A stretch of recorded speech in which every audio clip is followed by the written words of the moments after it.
You're very welcome to the group chat on the day the government revealed its new housing plan. It sets an ambitious target of 300,000 homes between now and the end of 2030. But within hours of its publication, Sinn Féin's housing spokesperson Owen O'Brien was coming down hard on it in the Dáil. All the same promises broken, he said, as he referenced previous housing plans. Is it a fair comment, Gav? It is to a point, because I think it's a fair summary to say that this new plan is not so much a revolution as the evolution of the other plans. It's largely a repackaging and to some degrees an amping up of the old plan. It's like the old plan turned up to 11. So some of the things that were already being done are funds that already existed to try and help people in emergency circumstances now still exist, but just exist at slightly larger scales. It's like everything has been done at a slightly bigger scale than what was been done previously. But I think it's fair to say, Richard, I don't know whether you agree, that there is nothing landmark or radically new in it. No, it is. I mean, if you look through the headline figures of it, so obviously the 300,000 homes over the course of the next 5 years, that target is there. And one thing I was looking to see in this plan was specifics in terms of what does 300, you can just say 300,000 homes. Well, they need to have a breakdown of how much of those are going to be social homes, affordable homes, the starter homes phenomenon, which the government has. We'll come back to that in a bit. 90,000 starter homes, they say, as part of this. I think it's 72,000 social homes as well. So it's good to see a breakdown in that. But if you go through the bullet points of this plan, almost all of it is just about, we're going to send money towards this. We're going to have money to do that. We're going to have money to do this. Money hasn't been the big issue in terms of housing. It's great that they're putting more money towards it. And I have to say, I mean, we're already looking at it in terms of, well, here's been the opposition reaction to it. Everybody in this country should want this plan to succeed. We have a decades-long housing crisis. This is the fourth plan we have now seen from successive governments, all of which have pledged to finally end the housing crisis, to end the homelessness crisis. We have to hope that this does succeed. But as you say, Gavin, there's a lot in this that is repackaged. Stuff we've heard before in terms of even, having revenue, collecting the new vacant sites levy, all that sort of stuff. But that's not new at all. None of this stuff is new. And the buzzword of the day is ambitious. We have heard it there at the start from ourselves. It's hard to avoid it, because setting a target of 300,000 new homes over the course of 5 years is a pie in the sky number in comparison to delivery as it currently stands. So, I mean, there has to be an almighty shift for them to get anywhere near that. And the big question today in terms of the backlash to this, Sarah, is the fact that the yearly targets have gone out in the wash. Yeah, pretty much. I mean, look, I do feel like we do a lot of complaining and kicking the government on housing, and I think, but then in some ways, I feel like I don't want to constantly be bashing, and I think it is good to see ambitious plans, but some of it is warranted, Gavin, because the problem isn't getting any better. And these glossy photo calls and the hard hats and the high vis jackets, and it's all lovely, and it'll be on the front page of all papers. He signed a wall as well. He did sign a wall. It was almost like the Ed Miliband Ed Stone. He signed a wall. That's his pledge to it. I mean, it's grand, but if you are literally, and we'll get on to it in a little while, if you're literally out there house hunting at the moment trying to get a home over the line, or if you're in homeless services, you're watching these photo calls rolling your eyes. Because the one thing, just one point that I want to make just before we move on to it, when we talk about money, we have discussed on this programme before, areas in which money would help, things like, trying to increase the budget for tenant in situ. And that's the sort of thing that's going to be increased now. It means councils won't run out of money halfway through the year. That is ostensibly a good thing. And that is a positive. And I don't want that to allow to be to go missed in all of this. But let me just read you a summary of the new measures, so to speak, that are in this. Establishing the Housing Activation Office to deploy solutions quickly. That's the Housing Czar's office that we were supposed to get Brendan McDonagh into 7 months ago. The establishment of that is now included in this as a plan that they're doing when it was kind of already happening. A €1 billion infrastructure investment fund, as far as I know, already existed. Richard, as you mentioned, revenue collecting, the residential zoned land tax, has been on the books for 3 or 4 years and just never kicked in because there were concerns that some farmers were unwittingly tied up with it when they shouldn't be. Utility investment, in fairness, is a lot more money than ever existed before, but it's not newly announced today, because they had the National Development Plan a couple of months ago and they announced that they were stinking tens of billions into all those things. Tax incentives for apartment construction, lowering VAT, that was in the budget last month. The one thing that I do see here that is somewhat new is refining planning standards to try and have possibly a standardised design for social or cost rental apartments, which at least in principle should make things a little more efficient, because it is like the old bungalow bliss thing where basically you're taking it out of a template and that's the cookie cutter version that you're going to build. You don't need to design it customised for every individual location. So that would make it a little more efficient to build it. But when you're looking at all the rest, It's all things like modern methods of construction, all the modular homes. Like there's a lot of wishing and they've been hoping part of the mix for a long time. There's a lot of wishing and they're not hoping, moving. They're not moving the needle. Like, I think the other thing about it as well is that a lot of this is obviously relying on private developers to have the capacity to implement this plan as well. Like it's not as if the state is building their own homes. It's the reliance. We come back to that. I mean, but it is that reliance on private developers who are probably in many ways up to their eyes and busy as it is, and trying to meet the existing housing targets as opposed to ones that are now going to be doubled over the next few years. Which brings us to a very interesting point, because Richard's already mentioned that the annual targets are no longer there. So in previous iterations of plans like this, there was a target for how many homes in 2025 and 6 and 7 and 8 and 9, and they don't exist anymore. Now we have an aggregate total between January of this year, as in 11 months ago, and December of 2030, and it's 300,000. And that was a question that kept coming up in the press conference. Why are you getting rid of individual annualised targets? You're reducing our ability to hold you to account, because now we have no threshold to measure you on.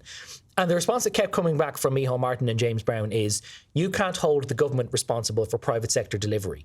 That we can't control that. We can't allow our assessment of whether we're working to be dependent on whether the private sector does its bit.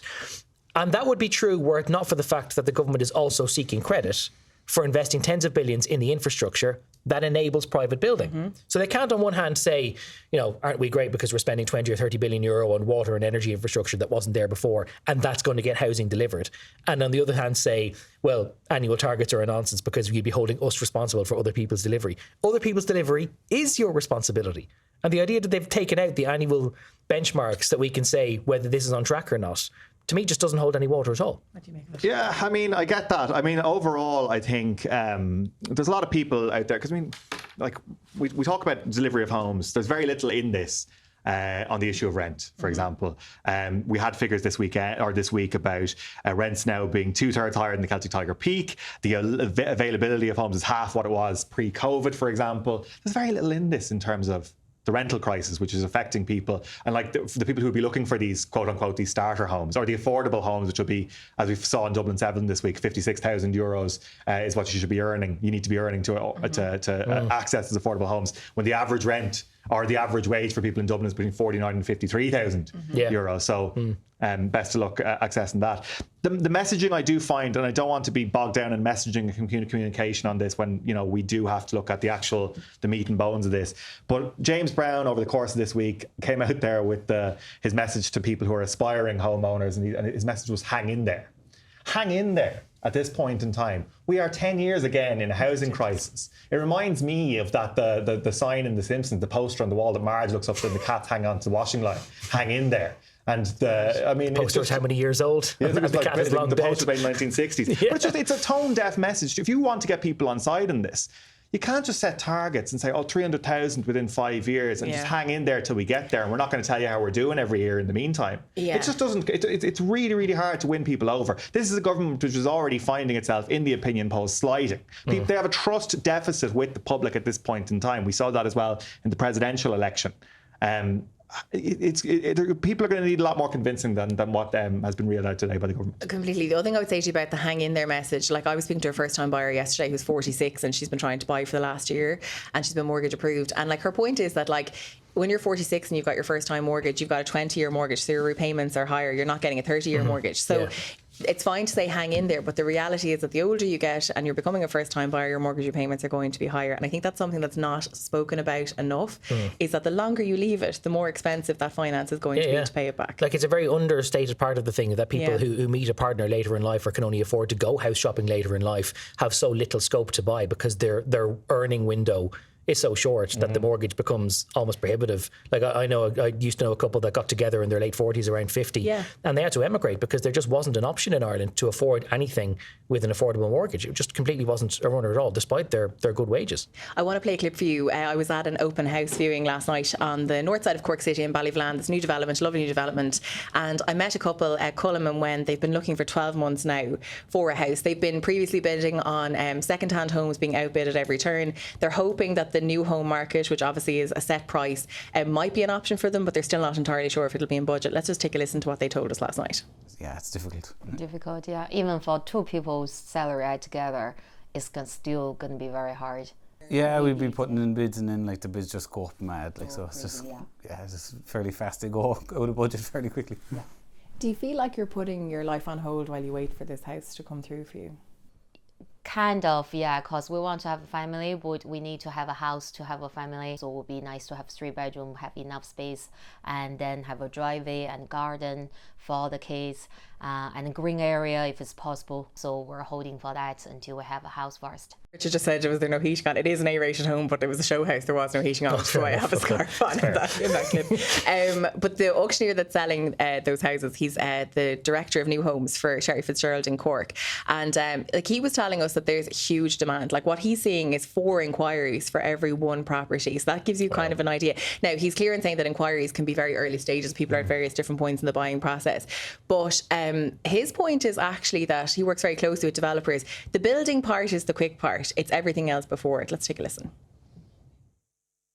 The building part of it is the easiest part. It's the planning and what's required beforehand that takes a considerable period of time. We would work with developers on an acquisition of a site that may take 2, 3, 4 years before we'd see delivery of new homes. But in terms of these houses, as an example, are timber frame, so they can be delivered and turned around relatively quickly. The physical construction is easy. It's the other bits that make it a bit more difficult. We're probably 4 to 1 as a rule of thumb. So what 4 that inquiries 4 to one inquiries to one house. We are dealing with that level of demand over supply. Paul Hannon there, who's the director of new homes for Sherry Fitz in Cork. Richard, you were going to make a point around homelessness. Yeah, just because we actually made the point when it came to the budget that there was no mention of homelessness in that budget when they're talking about, you know, the issues over time.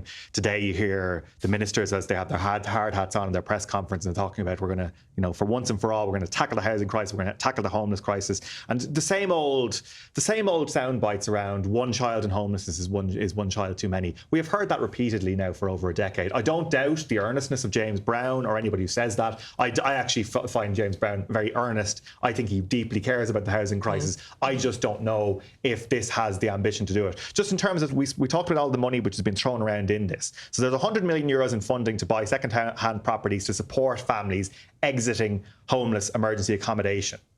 So it's 100 million euros in comparison to the biggest millstone that we said in the budget, which was the 700 million euros, which would be gifted to the hospitality sector through the VAT at 9%. Yeah. So, I mean, that's a huge gulf if this is the biggest social issue, as the government admits itself. And just another point, because actually they've been attacked from the right and the left on this plan the government has. You have people like Independent Ireland, you have people who previously have come out, like John Collison from Stripe, and he was talking about that. You know, a load of TDs were talking about it. Just bureaucracy, bonfire of red tape. Yeah. Cut it all out, get everything built, ask for forgiveness rather than permission. So they're getting attacked on that side. On the left, you have people like Labour, people for profit, saying, where's the state construction company? The fact is, this plan is a year since this government came into office. And they took them a year to come up with this plan. There's no big radical new thing in it. Go for one of them. Swing for the fences, go for the bonfire of red tape, or go for the state construction company. There's no point in doing nothing here. There's no point in just doing incrementalism and just, we'll tinker around it, we're going to throw loads of money at it and hope that it all eventually washes through. I know we need to move on, but just one point is an addendum to what you just said there. That 100 million fund to try and ease people out of long-term homelessness,